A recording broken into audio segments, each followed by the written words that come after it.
The Africville relocation was presented as a liberal and humanitarian measure to improve the living conditions of underprivileged people. What went wrong?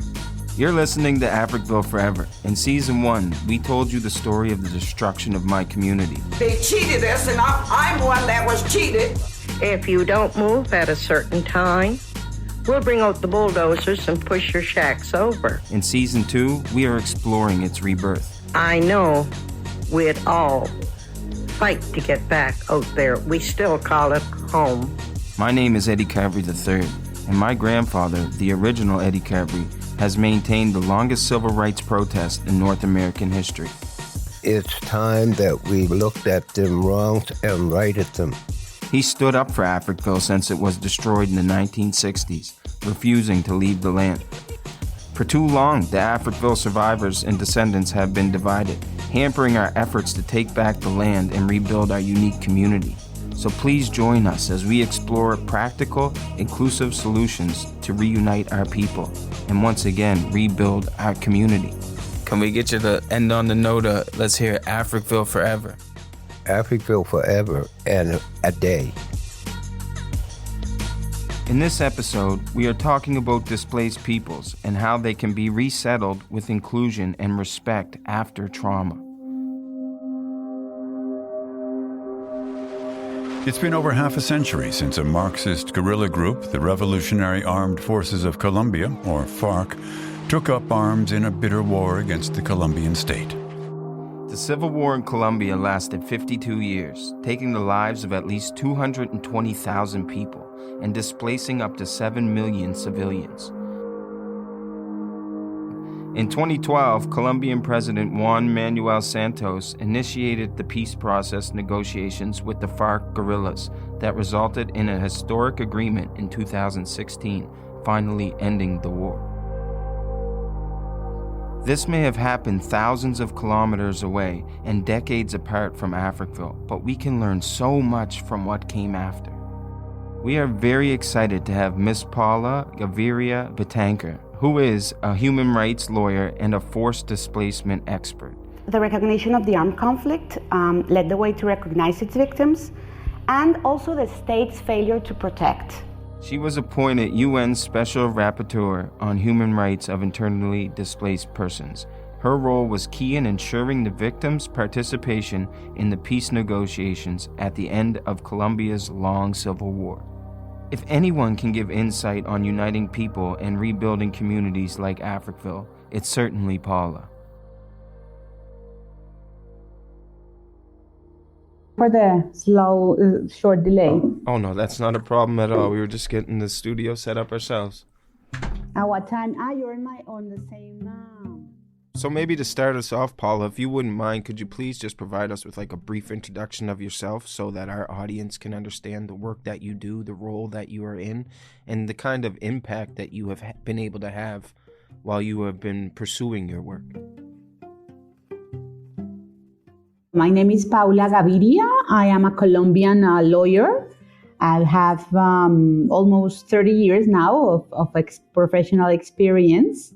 And I've been working all my life on human rights issues from different corners, from different places. The judicial system, which in Colombia is a very strong and powerful tool for achieving people's rights and making the Constitution a real Constitution. So I had my first professional experience there. I've also worked at the Ombudsperson's Office, which is a very powerful also institution from democracies around the world that seek to give voice and power to people that don't have voices or their voices have been silenced, and it's all about human rights defending. And I worked at civil society. In Colombia, we have a very strong civil society. And then I was a public servant in the government.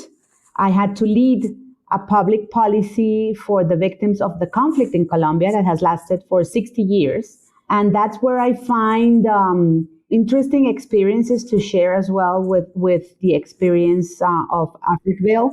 Now, more recently, I am the United Nations independent expert for the human rights of the internally displaced persons, which is a position that is mandated by the Human Rights Council in Geneva. And basically, it's about mainstreaming the human rights of the internally displaced persons. It's about making evidence on what's happening around the world in internally displaced context, try to support different situations around the world where I can raise my voice and highlight what's happening to different actors around the world. Regarding the question of my satisfactions, obviously I see back and I am happy because I've contributed to improve the lives of some people, at least in my country, in the region, and hopefully now with this position that I have to support other people around the world. So thank you again for having me. This is a silent applause, but that is absolutely nothing short of an amazing career. And thank you for all the work that you're doing, not only for your own country, but internationally as well. You spoke on a term there that we'd like to dive a little deeper into, I think, and that was internally displaced people. So here in Canada, we're really familiar with people immigrating to our country from countries of either war, poverty, famine, whatever the case may be. Canada's doors have been open to accept those that are in need.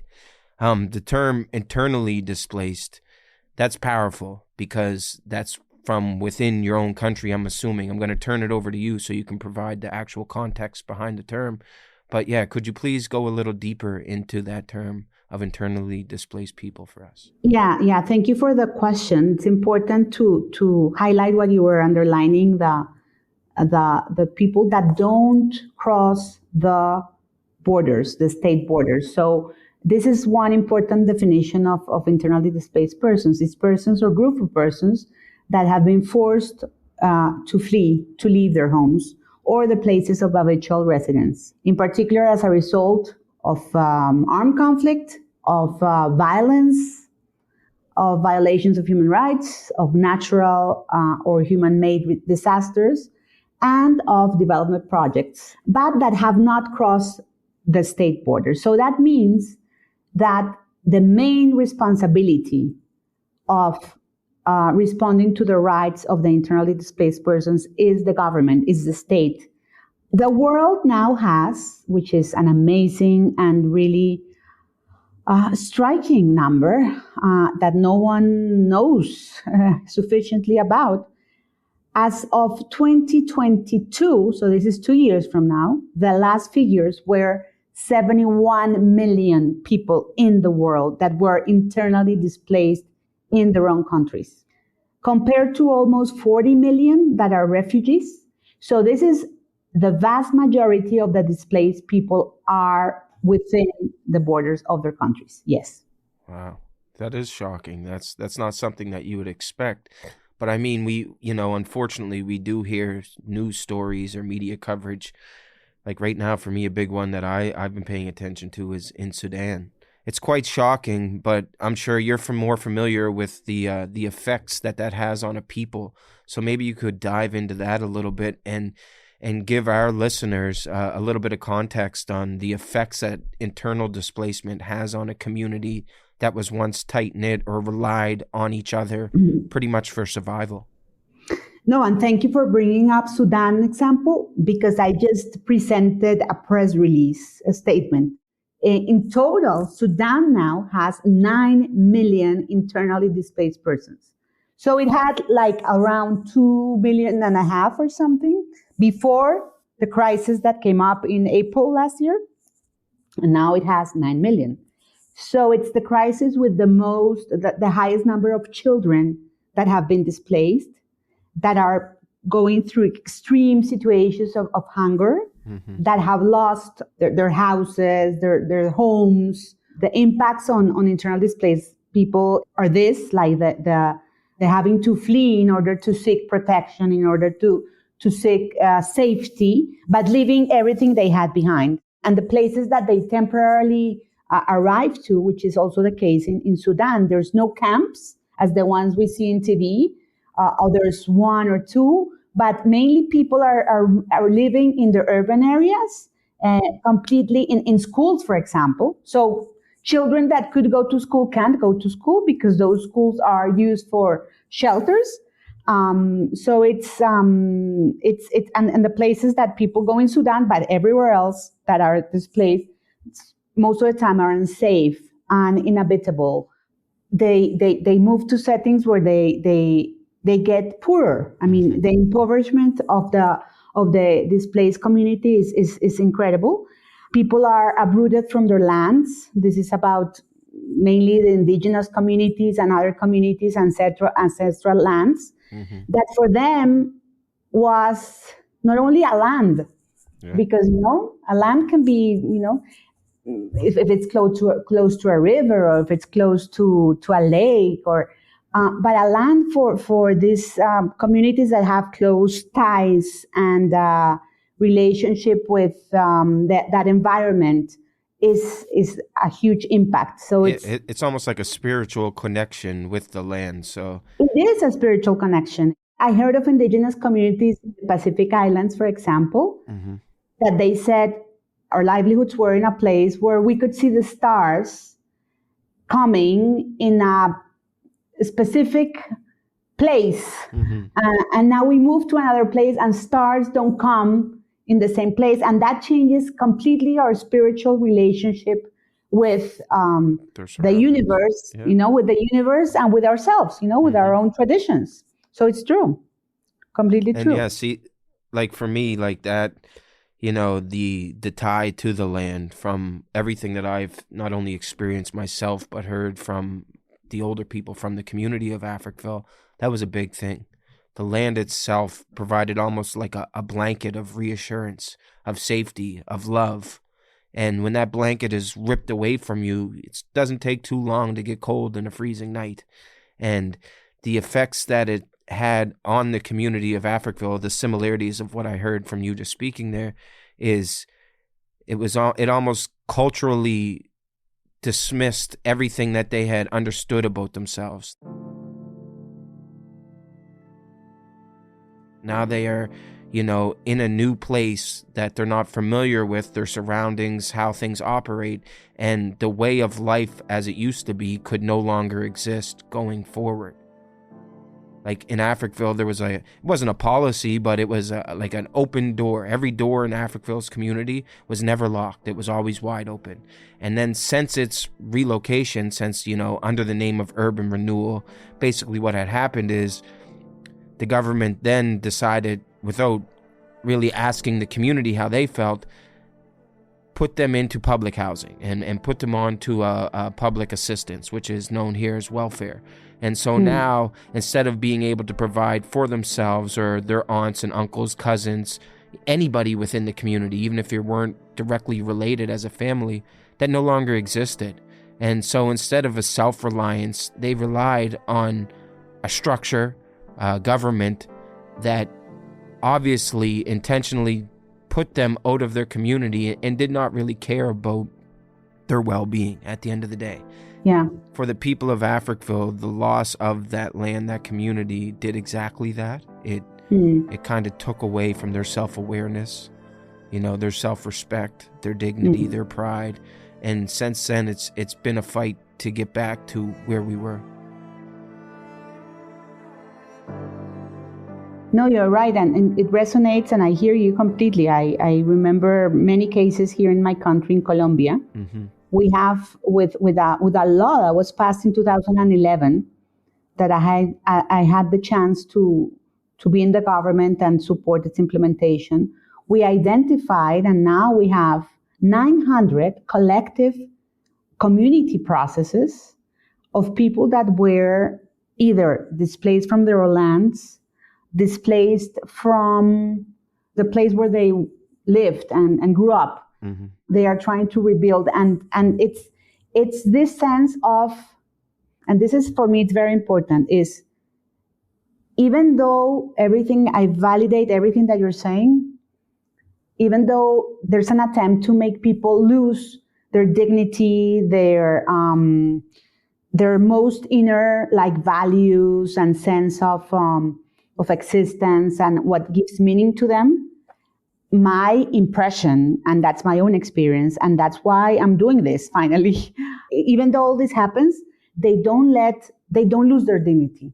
I mean, even though they are, as you're describing, they go to this place that's led by the government, they lose the relationship to their land, they still insist, they have a will, a force, that nothing can take that away from them. It's a driving force of trying to either rebuild their lives in these new settings if it's possible. And believe me, there's people that do it with many difficulties, but what people cherish the most and want to do the most in these collective processes where there's this strong sense of identity, as the one you described in Africville. It's that resilience, that, I don't know, that commitment to their own possibility of regaining back their lives. People don't lose that ever. And states have the obligation, and everyone around has the obligation to support communities in pursuing that. I don't know, it's not even a dream, it's a right. Yeah, exactly. It's a right. Paula, we're so lucky to have someone like you, speaking and engaging with the subject of Africville. We've shared the examples of people losing that sense of belonging, getting moved into public housing. In the context of Africville, that land was some of the most, I would say, valuable land that Halifax has, right? And they got moved into public housing, and they don't have ownership of where they're living today. And so the opportunity to have generational wealth was taken away from these people. Do you have examples in your work?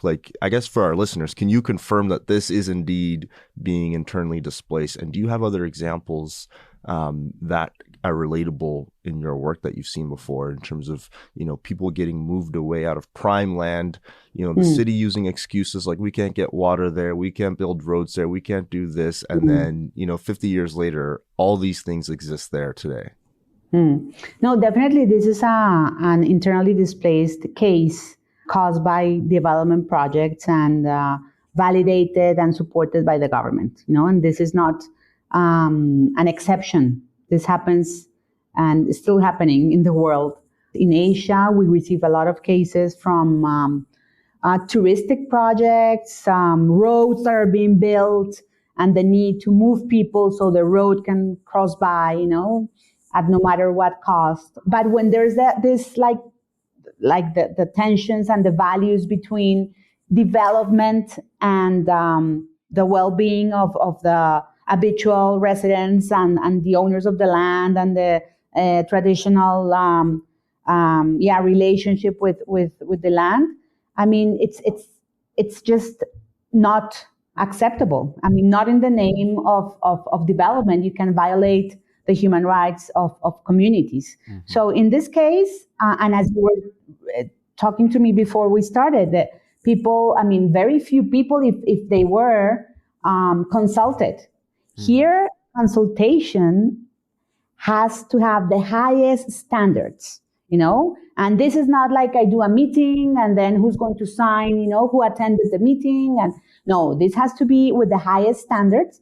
People have to be informed, and the voluntarity, because there was no voluntarity here, as I am aware of what you're telling me. No, there wasn't. In the middle of the night, if in the first season, our listeners actually got to hear firsthand accounts of the residents of Africville telling them that waking up through the middle of the night and their church was being bulldozed, or their homes were being, just torn down by excavators while their belongings were being moved through the city on garbage trucks. And I have to tell you, even if people were consulted and they signed a paper saying, yes, I have been consulted and I agree to move, that now, with all the international standards that exist and everything, there's an obligation of the state to guarantee that people, if they want, they could return if they want. They have to maintain the possibility of returning if they want to return.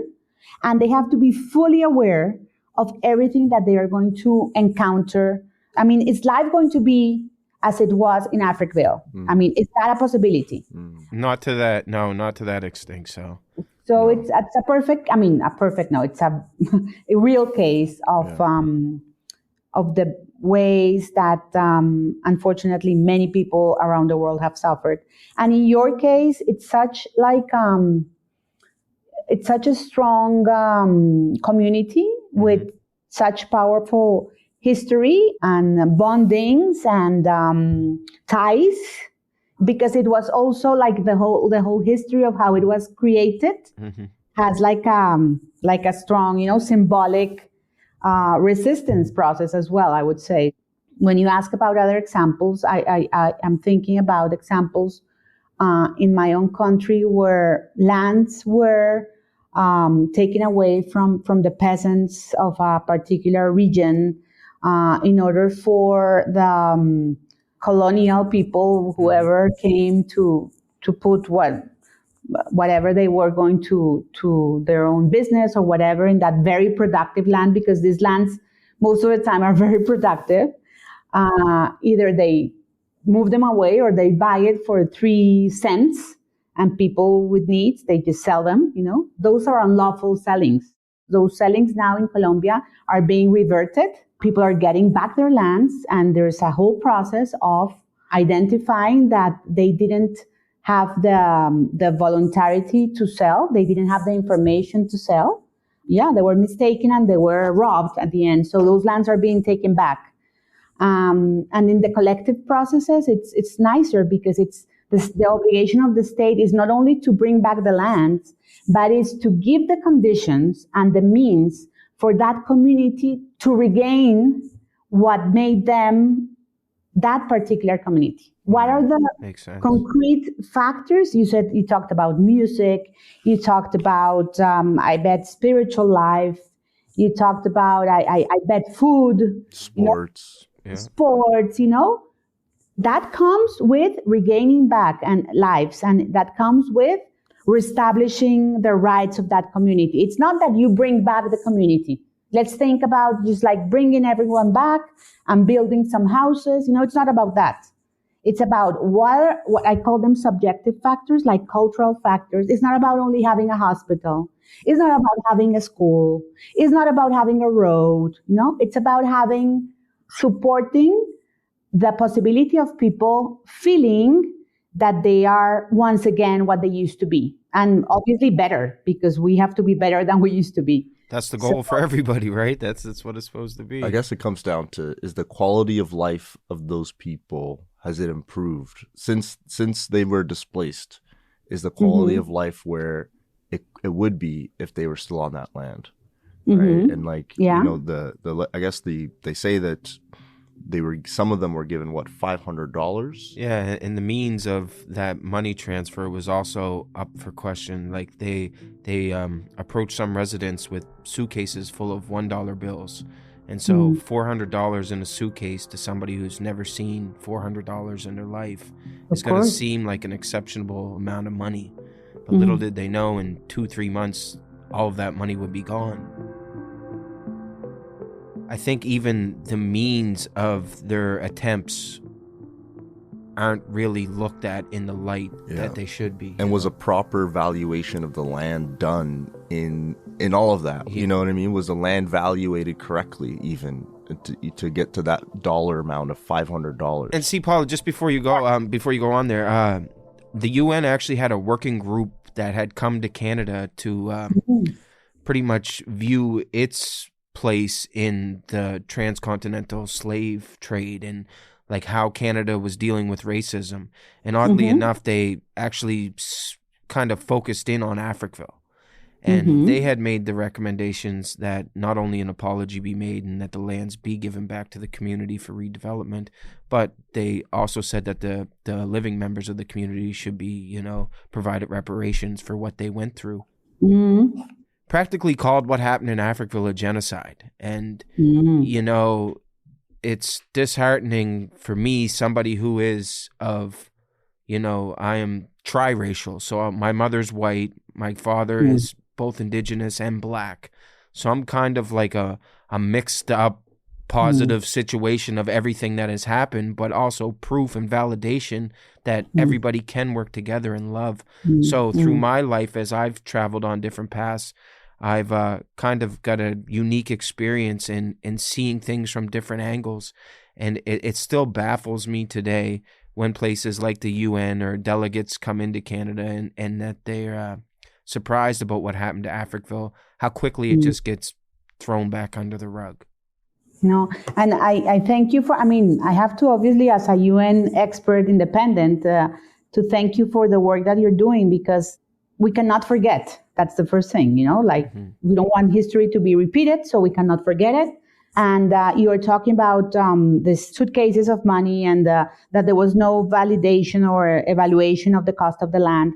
So everything that you're doing, like trying to bring back the history and everything, it's also about not only what value did that land or what was happening in Africville at the time and what the community had built for as a community, what were the values and the dreams that the community had, but also the costs. The value that you can put in numbers, because there's things that you cannot put in numbers, and that's the other thing. So I think it's both important to put value and to try to document, as a record and to have like the information there.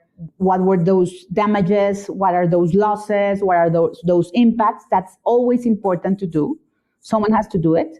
But also the intangible, the things that you cannot measure. That also you have to put kind of like a value to that. It's always going to be symbolic. What are the dreams that were not able to be accomplished? And obviously the trauma. And you know more than me, obviously, there's people that have really maybe even have health issues, not only are sad or have like nightmares, but they have real health issues because of what happened. Yeah, our whole community, pretty much the elders have all been passing away from cancer. And, the things that were placed around the community, the open fires that were being put on a toxic dump, essentially. Like, I'm sure if the work was done to really dig into what the community members had to live through, it would be seen that there was lots of cancer-causing agents at the time that they were living in the community. And now, as you see, generations are looking at their elders all passing away from the same unfortunate because disease. they lost. It's emotional, but it's also because they lost the ways of living that they were related to, the food that they ate. That's all related. That's obviously all related. But I was also going to say that it's not only the number of people that have died or are traumatized or suffers from some special disease, or it's the suffering. It's like this. There's this spectrum that's like a higher spectrum, which is about suffering, and it's about like mourning. I feel from what you're telling me and the history that you've shared about the Africville society is that it's a society that suffered. And I'm sure that every single person suffered in a way. And that suffering is, if we don't do something about it, transmitted also intergenerationally.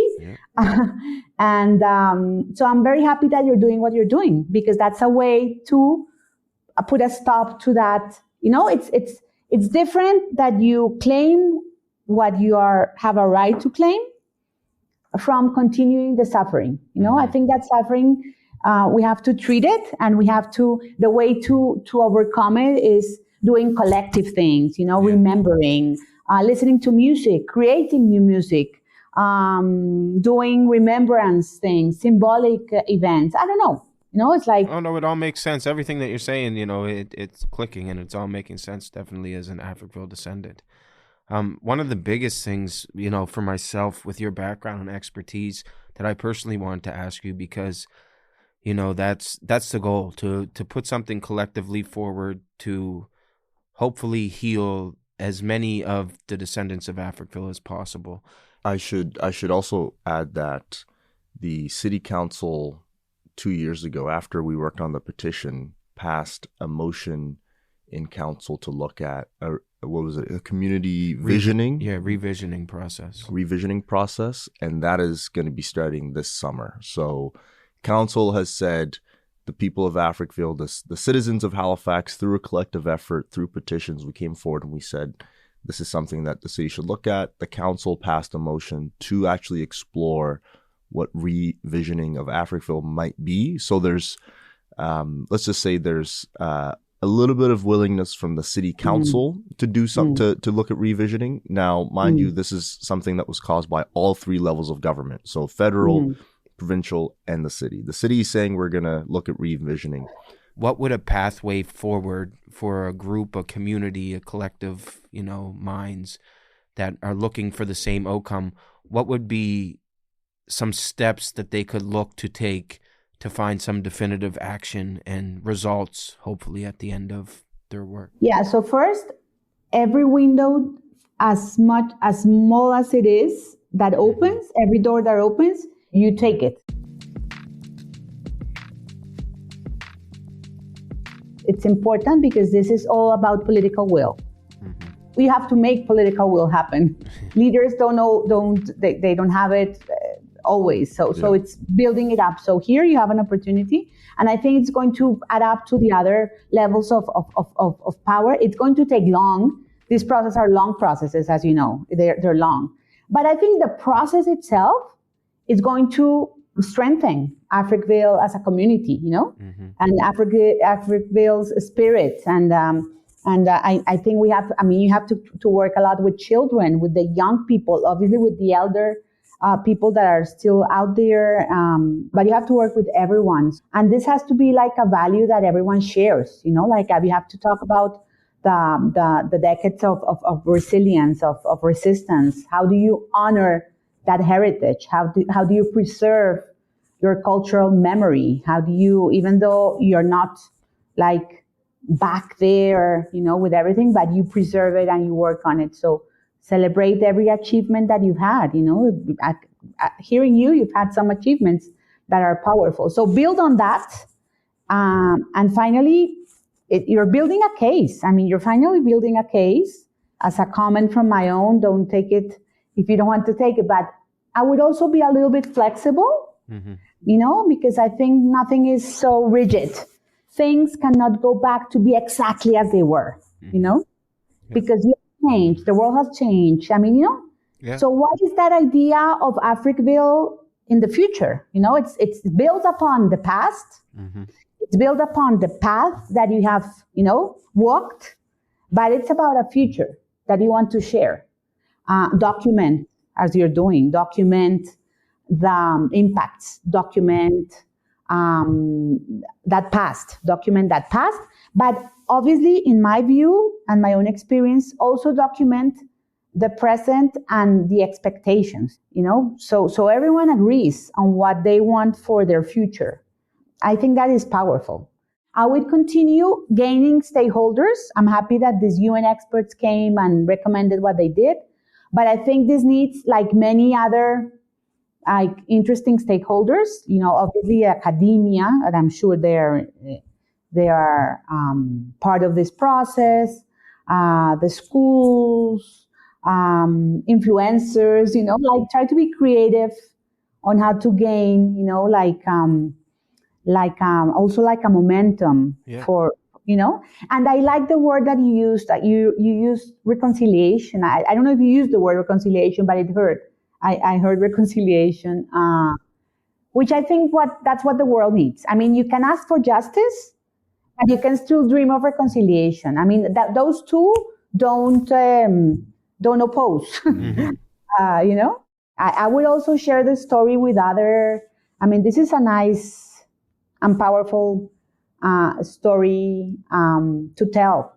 Appreciate that. Thank you. So I would share with as much people as I can, because I think that there's people that don't have the means maybe to do what you're doing, and still have been affected, and they don't have the voice, and so that could also be could provide powerful. hope to someone else, and Yeah, at the end of the day, that's one of the goals from every member of the community of Africville, and Alfred shares all the values that I'm pretty sure somewhere's down the line, one of his family members might have been a part of Africville, because our values definitely align closely together.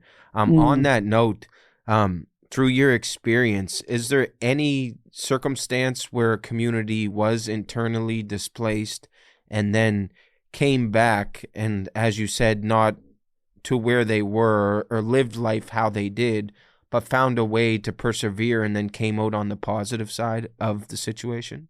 Yes, there's cases of, I know a community in the Pacific region of Colombia.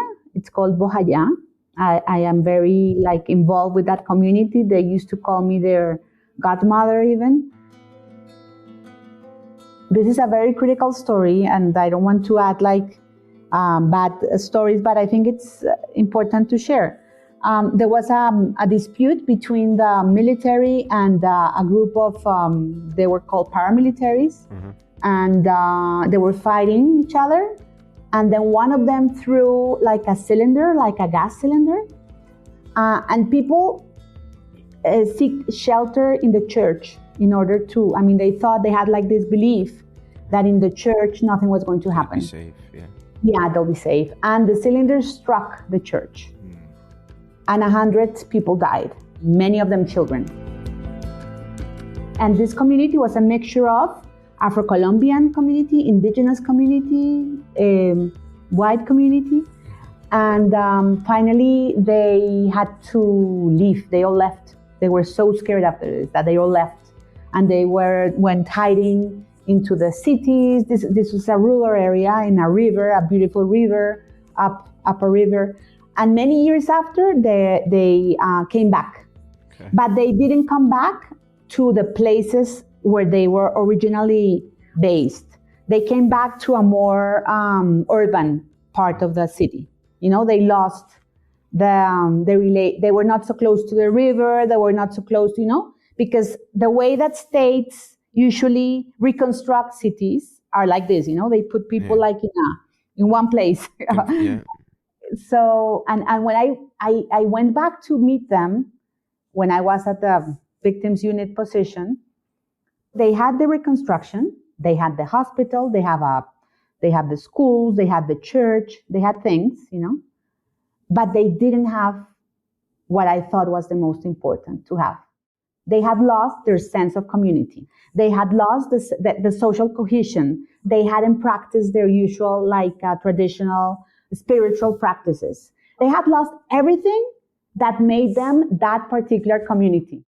So we started working with them for many years in order for them to regain that.